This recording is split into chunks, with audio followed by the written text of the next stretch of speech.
বন্ধুরা, এই দেখুন আমি যে পিঁপের টুটিপুটিটা বানিয়েছিলাম সারা রাত রেখে দিয়েছি। এই যে জল শুকিয়ে গেছে, কত সুন্দর হয়েছে পিঁপের টুটিপুটি। আমি 5টা কালার করেছি। এই একটা কালার, এই যে একটা কালার, এই একটা কালার, এই একটা গ্রিন কালার। আমি দেখাচ্ছি। আমি এবারে থালাতে সব নিয়ে নেব। জল সেরকম নেই, তাও আমি একটু দেখিয়ে নিচ্ছি। হালকা একটু একটু আছে, জল সব শুকিয়ে গেছে। কত সুন্দর কালারটা হয়েছে দেখুন বন্ধুরা।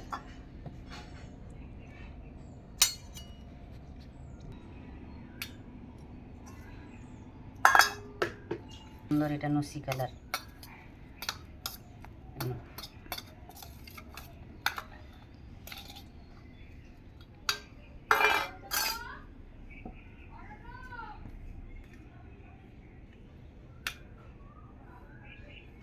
এরকম আপনারাও এরকম পেঁপে দিয়ে বা এরকম টুটিপুটি বানাবেন, খুব সুন্দর হয়।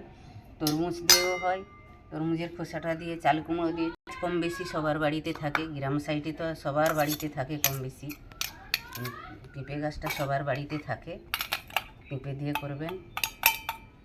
আমি সবসময় বাড়িতে থাকা যেইটুকু বাড়িতে থাকে সেইটুকুই দিয়ে আমি করতে চাই। তরমুজটা দিয়ে করলেও তরমুজটা কিনতে যেতে হবে। আর পেঁপে যদি বাড়িতে পেঁপে গাছ থাকে, প্রায় সবার বাড়িতে পেঁপে গাছ থাকে কম বেশি করে।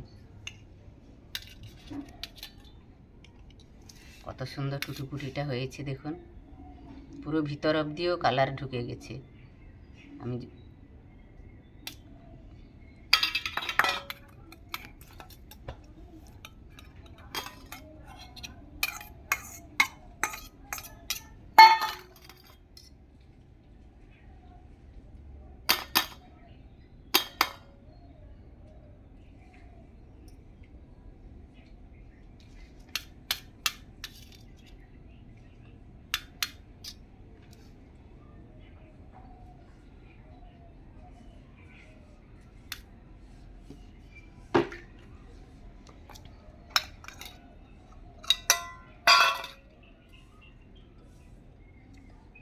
তা সুন্দর হয়েছে না টুটিপুটিটা, মানে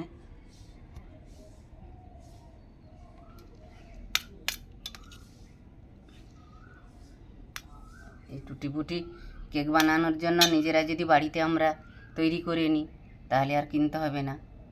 বাড়িতে তৈরি করে রেখে দিলে নিজের ইচ্ছা মতন, বাচ্চারা তো খুবই বাচ্চাদের পছন্দের জিনিস।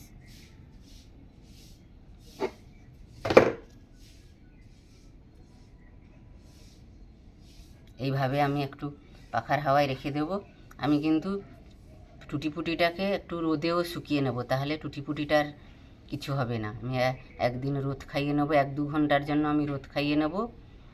এখন একটু পাখার তলায় রাখবো, 1-2 ঘন্টার জন্য আমি রোদ খাইয়ে নেব, দিয়ে আমি টুটিপুটিটা রাখবো। এইভাবেও আপনারা করে নিন। দেখুন কত সুন্দর হয়েছে টুটিপুটিটা। আমি 5টা কালার করেছি। আপনি যত কালার করতে পারেন, কোনো আপত্তি নেই। যে যেরকম ফুড কালার আনতে পারবেন, আমি ফুড কালার দিয়েই করেছি। আপনারাও এইভাবে করে নেবেন। আমার এই রেসিপিটা ভালো লাগলে আমার সঙ্গে থাকুন, আমাকে লাইক দিন, শেয়ার করুন, চ্যানেলটা সাবস্ক্রাইব করুন। হ্যাঁ, আর সঙ্গে থাকুন। আমার পাশে থাকার জন্য অনুরোধ থাকলো। রাধে রাধে।